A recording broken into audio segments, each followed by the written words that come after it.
R&D IT school ఈరోజు మనతో పాటు జాబ్ గ్యారంటీ స్టూడెంట్ నాగరాజు ఉన్నాడు.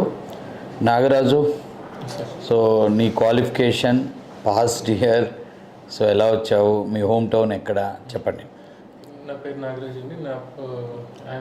మాది కైకులూరు. నేను బీకామ్లో 2013లో పాస్ అయ్యాను. ఆ తర్వాత అంటే ఇంటర్ ఎంపీసీ చేసిన తర్వాత ఏమో అప్పుడు సిఏ గురించి నాకేమో చిన్నప్పటి నుంచి సాఫ్ట్వేర్ అంటే ఇంట్రెస్ట్ బాగా.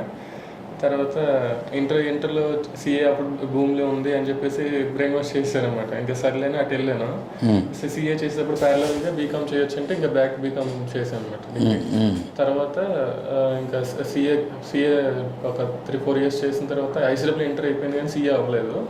ఈలోపు మ్యారేజ్ అయిపోయింది. మ్యారేజ్ అయిన తర్వాత ఇంకా అంటే సిఏలో ఇంటర్ అయింది, ఫైనల్ కూడా కంప్లీట్ అయిపోయేది. ఇంకా 4 మార్క్స్ అవ్వలేదు. అదైతే నీకు నాగరాజు చార్టెడ్ అకౌంటెంట్ పెట్టుకోవచ్చు.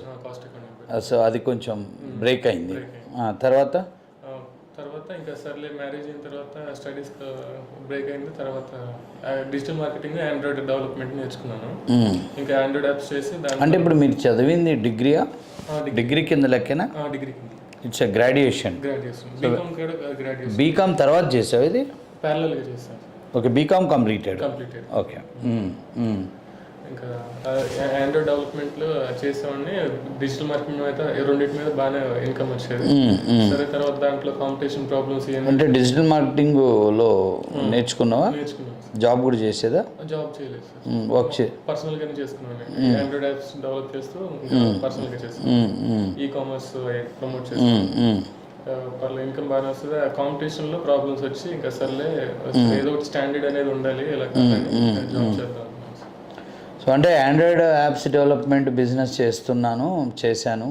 ఎన్ని సంవత్సరాలు చేసావు ఆండ్రాయిడ్ యాప్స్ డెవలప్మెంట్? 5 years చేసావు. అప్పుడు నువ్వు నాకు చెప్పావు కూడా ఒక సందర్భంలో, చాలా పీక్స్లోకి వెళ్ళిపోయాను ఇన్కంలో.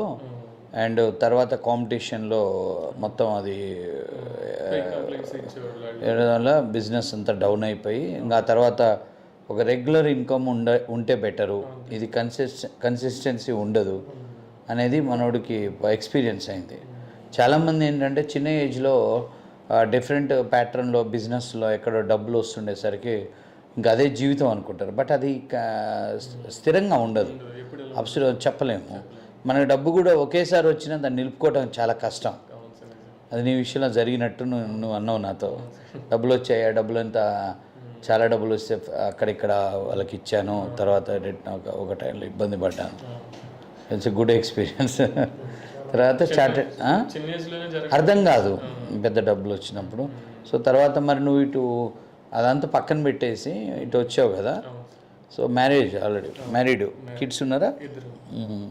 మీ వైఫ్ మరి ఇటువైపు వస్తున్నప్పుడు అంత పని వదిలేసుకున్నావు కదా, ఆ వర్క్ అంత ఇన్కమ్ లేదు కదా. సో ఇక్కడ ఎన్ని రోజులు ట్రావెల్ చేసావు? 8 months. సో అప్పుడు తను సపోర్ట్ చేసిందా ఇటు వస్తా అంటే? ఏమన్నది? సపోర్ట్ అంటే ఎందుకు మళ్ళీ టైం వేస్ట్, అదే పాతది చేయొచ్చు కదా అంటే చేయొచ్చు, కాకపోతే స్టాండర్డ్ అనేది లేకపోతే మళ్ళీ లేట్ అయితే ఇంకా లేట్ అవుతుంది తప్ప అవ్వదు. ఒక డిజైన్ పెట్టుకుని తర్వాత పార్ట్ టైం ఏదో చేయొచ్చు, ఇంకా కన్విన్స్ చేసి వచ్చింది. ఓకే. సో ఇక్కడ మళ్ళా అంటే ఐటీ వైపే ఎందుకు వద్దాం అనుకున్నావు? చిన్నప్పటి నుంచి సాఫ్ట్వేర్ అనేది సార్. ఓకే, అంటే నువ్వు అటు చార్టెడ్ అకౌంటెంట్ వైపు ఉన్నావు, ఆండ్రాయిడ్ అంటే అది వదిలేసావు. సో ఆండ్రాయిడ్ కానీ వైపే డెవలపర్కి వెళ్ళొచ్చు కదా అని ఉంటుంది కదా మనకి. ఆండ్రాయిడ్ అంటే ఓన్లీ ఆండ్రాయిడ్ ఫోకస్ ఉంటుంది సార్. ఇదైతే అన్నీ చేయొచ్చు, డెవలప్మెంట్స్, ఐటీ సరే. ఓకే. సో అప్పుడు ఒక ఇది వస్తుంది నీకు ఏమంటే 10 years గ్యాప్ ఉంది కదా. ఎవరైనా ఐటీ వైపు వస్తే ఫ్రెషర్గా వద్దు, ఎక్స్పీరియన్స్ పెట్టుకో అంటారు కదా, చెప్పారా? పెట్టారు. నాకు ఇంట్రెస్ట్ లేదు. అయిందా? నీకు అయిందా? నాకు అవ్వలేదు. బ్యాడ్ ఎక్స్పీరియన్స్ అయిందా? అంటే మా ఫ్రెండ్ వెళ్తానున్నాడు, నేను ఎంకరేజ్ చేయనంటే ఆయనకి సపోర్ట్ చేశాను కానీ నేనైతే రానని చెప్పాను. ఓకే, నేను డబ్బులు కడతాను కానీ నన్ను ప్రెషర్గా పంపించానంటే నా మామూలు కాదు అన్నారు వాళ్ళు. ఓకే, వాళ్ళు వెళ్ళారా ఫేక్ ఎక్స్పీరియన్స్ పెట్టి? ఫ్రెండ్ డబ్బులు కట్టి వెళ్ళాడు కానీ సెలెక్ట్ అవ్వలేదు. మళ్ళీ అతను ఏదో పార్ట్ టైం చేసుకుంటున్నాడు, ఇంకా అలాగే. సో మీరు ఫ్రెషర్గానే పోతే బెటర్ అనుకున్నారు. అప్పుడు మామూలుగా మనం చాలా మందిని అడిగితే ఇంత గ్యాప్లో ఫ్రెషర్ గాడే వెళ్తావు అని అన్నారా? వెళ్ళొచ్చు అని చెప్పారా? చాలా మంది ఎందుకు ఇప్పుడు అనవసరం అన్నారు, మళ్ళీ వెళ్ళడం కష్టం అంటారు. జనరల్గా అయితే ఇంత గ్యాప్లో ఫ్రెషర్గా రాదు అని. మనది ఎలా తెలిసింది మీకు అప్పుడు యూట్యూబ్ చూస్తుంది తెలుసు. చూస్తున్నప్పుడు? సో ఎప్పుడు 2 months అప్పటికే 2 months బ్యాక్ చూసాను, కానీ ఇంకా ఓవర్లుక్ చేసిన తర్వాత మళ్ళీ ఇంకోసారి వచ్చి కనిపించినప్పుడు అసలు అప్పుడు మళ్ళీ 2 days అలా వచ్చి మొత్తం వీడియోస్ అని చూసి ఇంకా వచ్చింది సార్. ఓకే. సో టోటల్గా ఒక 8 నెలల ప్రాసెస్, అవును సార్. చాలా స్ట్రగుల్ అనేది. మధ్యలో 5 months గ్యాప్ తీసుకున్నాను. టోటల్గా చూసుకుంటే ఒక 3 months ఉన్నట్టు. అవునా? అంతే సార్. 3 months సిలబస్ అయిపోయి మధ్యలో ఏం చేసావు? అంటే ఫస్ట్ వచ్చిన రోజులు వచ్చావు? ఫస్ట్లో అంటే ఇంగ్లీష్ క్లాసెస్కి అటెండ్ అయ్యాను సార్. అప్పుడు మొత్తం 1.5 monthలో అయిపోయింది కోర్సు. అవునా? ఫాస్ట్ లెర్నరే అంటే క్విక్ లెర్నర్ నువ్వు. మధ్యలో పోయావు? అదే ఫాస్ట్, నువ్వు టెక్నికల్గా ఉన్నాడు. ఎయిటీలో మధ్యలో మళ్ళీ గ్యాప్ అంటే మళ్ళీ పార్ట్ టైం చేసుకున్నావా డబ్బులు కోసం? ఓకే. మళ్ళీ ఇంటర్వ్యూస్కి వచ్చేసావు. సో ఎన్ని ఇంటర్వ్యూస్ అటెండ్ అయ్యారు? 6th interview. So 6th interview. Okay. ఆ 6 కంపెనీలలో ఎక్కడైనా ఫైనల్స్కి వచ్చారా? 3 కంపెనీస్. ఎగ్జిగో ఒకటి. ఎగ్జిగో ఫైనల్లో 4 మెంబర్స్లో ఉన్నారా మీరు? ఓకే. వాళ్ళు ఇద్దరిని తీసుకొని ఇద్దరిని ఆపారు ఆ రోజు. ఓకే. Okay, right. సో ఎలా అనిపించింది అంటే మొత్తం ఐటీ స్కూల్లో మీ జర్నీ? కాన్ఫిడెన్స్ వస్తుంది సార్. అంటే ఇక్కడ మీకు మెయిన్ బాగా నచ్చింది ఏంటి? మెయిన్ నా పర్పస్ అయితే నేను ఇట్లా వచ్చింది అంటే జెన్యూన్గా చెప్పండి. ఇక్కడ మనకి మామూలుగా ఇక్కడ అసలు మనము మీరు గమనించారో లేదో, మీరు జాయినింగ్ టైంలో నాతో మాట్లాడారా? మాట్లాడారు. ఈరోజు మాట్లాడుతున్నారు. నాకైతే గుర్తులేదు నాతో ఏం మాట్లాడారో. బట్ జాయినింగ్ డేకి జనరల్గా మనం ఎక్కడైనా వెళ్ళినప్పుడు ఫస్ట్ వాళ్ళు బిజినెస్ చేస్తున్నప్పుడు వాళ్ళ అడ్మిషన్ ఇచ్చేటప్పుడు బిహేవియర్కి జర్నీలో వాళ్ళ యొక్క ప్రవర్తనకి తేడా ఉంటుంది. ఫస్ట్లో మీకు తీయ మాటలు చెప్పడం, తర్వాత కరుకుగా చెప్పడం, అట్లా ఉందా? స్టార్టింగ్ ఎలా ఉన్నారో టైం అయితే పడుతుంది అని చెప్పాను. చెప్తాను, టైం పడుతుంది. మీ హార్డ్ వర్క్తోనే ఇక్కడ రిజల్ట్ వస్తుంది. మేమంతా ప్రొవైడ్ చేస్తాం. ఈ ఎన్విరాన్మెంట్ని యూటిలైజ్ చేసుకోవాలి. మీకు ఎన్నో ఇంటర్వ్యూలో జాబ్ వస్తుంది అనేది కూడా మీ మీద డిపెండ్ అవుతుంది అని చెప్తాను. కరెక్టేనా? అదే జరిగిందా? రిసోర్సెస్ అన్నీ ఉంటాయి, కానీ మనం ఎంత యూటిలైజ్ చేసుకుంటే దాన్ని బట్టి ఫాస్ట్గా వస్తుంది. సో మీరు ఇక్కడ అంటే కష్టపడాలి, జాబ్ కొట్టాలి, ఉపయోగించుకోండి, యూటిలైజ్ అవర్ సర్వీసెస్. మేమెవరి చేయబట్టుకొని తీసుకెళ్ళి కంపెనీలో పెట్టటాలు, హెచ్ఆర్లకు రికమెండ్ చేయటాలు, బ్యాక్ డోర్లు ఇవన్నీ చెయ్యం. సో ఫేక్ వద్దు ఇవన్నీ చెప్తుంటాను కదా. సో అది ఆ ప్రాసెస్లో మేమేమైనా కాంప్రమైజ్ అయినట్టు అనిపించిందా? స్ట్రిక్ట్గా ఉన్నాం కదా. సో మీకు బాగా నచ్చిన యాక్టివిటీ ఏంటి మొత్తం మీద మీకు ఇక్కడ? అదే నాకు కొంచెం స్టేజ్ ఫియర్ ఉండేది. ఇంగ్లీష్ క్లాసెస్ అప్పుడు వచ్చి అదొకటి నాకు బాగా అడ్వాంటేజ్ అనిపించింది. డైలీ సెమినార్ అనేది బాగుంది సార్. XY కూడా బాగుంది సార్. బాగా యూజ్ అయ్యింది. అంటే ఇక్కడ మీ విషయంలో ఇప్పుడు మాది నేను టోటల్ ప్రాసెస్ ఆర్గనైజ్ చేయటంలో నేను కాంప్రమైజ్ గాను. నేను అంటే చాలా స్ట్రిక్ట్గా ఉంటాను. వాళ్ళు 21 ఏజ్ వాళ్ళు ఉంటారు, మీరు 31 ఉంటారు కదా. సో ఎవరినైనా నేను సేమ్ స్టూడెంట్ అంటే స్టూడెంటే.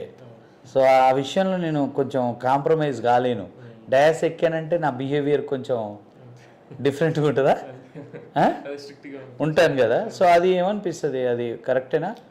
అంటే మనం నేర్చుకోవడానికి వచ్చాం కాబట్టి మనకు అంత ప్రాబ్లం అనిపించింది. అంటే అక్కడ కాంప్రమైజ్ అవ్వం మేము, ప్యాంపరింగ్ ఉండదు. స్టూడెంట్ మైండ్ సెట్ ఉంటుంది. స్టూడెంట్ అంటే స్టూడెంట్ అంతే, ఇంకా నేర్చుకోవాలి నువ్వు. కాంప్రమైజ్ అవ్వం, ఎక్కడ కాంప్రమైజ్ అవ్వద్దు. అయితే రాదు result. Will not say that you be stick here. మీకు 4 టాస్క్లు ఇచ్చాము, మీరు 4 చేసినాక మీరు వెళ్తే you can go to the next level. ఇప్పుడు కోర్ MVC అంటాను, you can implement the same task in core API. You use your JavaScript. No, I want to use Angular. You go to Angular. Next ఏంటి, అంతే కదా.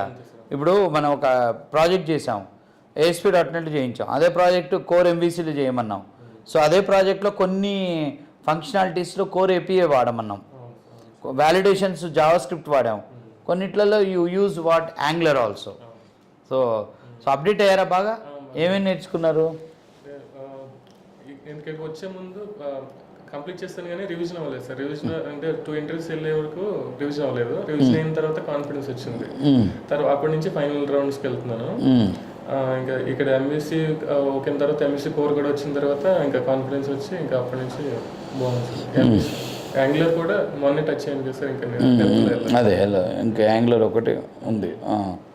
So your enjoyed, happy అనో? చాలా happy. ఇన్ఫార్మ్డా ఫ్యామిలీకి చెప్పారా? So అంటే మీరు ఐటీలోకి ఎంటర్ అవుతా అనే ధైర్యం వచ్చిందా? వచ్చింది సార్. ఎప్పుడు వచ్చింది? ఇక్కడ జాయిన్ అయినాక ఎన్ని రోజులకు వచ్చింది? అంటే వెళ్తున్నారు కదా సార్, గ్యాప్ ఉన్న వాళ్ళు కూడా వెళ్తున్నారు. ఫ్రెండ్స్ ఇక్కడ ఉన్న వాళ్ళు వెళ్తున్నారు. సరే ఉంది, ఛాన్స్ ఉంది అని చెప్పేసి అనిపించింది. 1-2 ఫైనల్కి వెళ్ళినా ఇదే రీజన్ చెప్పేటప్పుడు కొంచెం డల్ గ్యాప్ చెప్పటికే కొంచెం డల్ అయింది కానీ సరే ఛాన్స్ ఉంటుంది అనిపించింది. సో అంటే ఇక్కడ మేము ఫేక్ పెట్టొద్దు, గ్యాప్ ఉన్న మేము ఫ్రెషర్గా పంపిస్తామని చెప్తున్నాం కదా, అది స్టూడెంట్స్కి యూస్ఫుల్లేనా? Useful sir. ఇదే కోరుకుంటారు కదా సార్, మళ్ళీ లోపలికి వెళ్ళి టెన్షన్ పడొద్దు, అది వద్దు. ఫేక్ ప్రామిసులు చేయము, అంటే ఫేక్ వెళ్ళొద్దు, బ్యాక్ డోర్లకు వెళ్ళొద్దు, మీరు కష్టపడి నేర్చుకొని వెళ్ళాలి అని చెప్తున్నాం.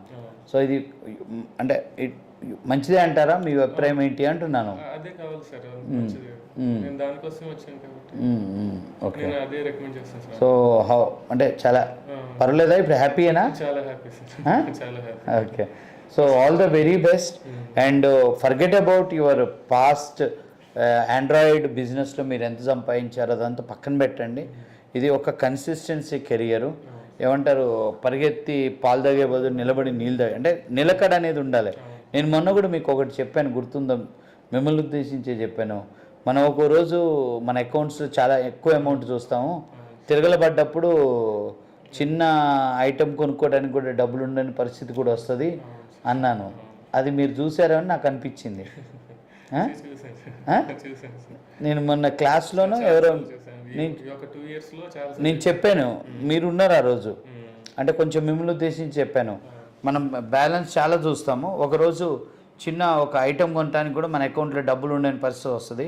సో దానన్నిటికంటే కూడా కన్సిస్టెన్సీ కెరియర్ అంటే జాబ్, అందుకనే everyone will look for the monthly ఇన్కమ్ని చూస్తారు అని చెప్పాను. కరెక్టేనా? బట్ మీరు అంత రియలైజ్ అయ్యి మళ్ళా ఇప్పుడు అంత అమౌంట్స్ చూసి పెద్ద అమౌంట్కి వెళ్ళాడు ఈయన, అంతేనా? 50 lakhs దాకా వెళ్ళినట్టు విన్నా, అంతేనా? వెళ్ళిన వాడు మళ్ళీ 20-25,000 శాలరీకే పనిచేస్తుంది సార్. అంత వచ్చింది పోయింది, అంత ఇబ్బంది అయింది. సో అని అంటే వరకు అది ఇది ఎవర్ గ్రీన్. ఇది నీకు ఇంత ఫాస్ట్ లెర్నింగ్ స్కిల్స్ ఉన్నాయి కాబట్టి ఇప్పుడు మన దాంట్లో మనం ఇంప్లిమెంట్ చేసే యాక్టివిటీస్లో ఇతను చాలా స్పీడ్ ఉన్నట్లు లెక్కే. సో డెఫినెట్గా అప్పుడు నువ్వు కూడా కెరీర్ గ్రోత్ కూడా అలానే ఉంటుంది. 3 to 4 years you will see 1 to 1.5 lakh per month. I'm sure. All the very best. Thank you so much. Right.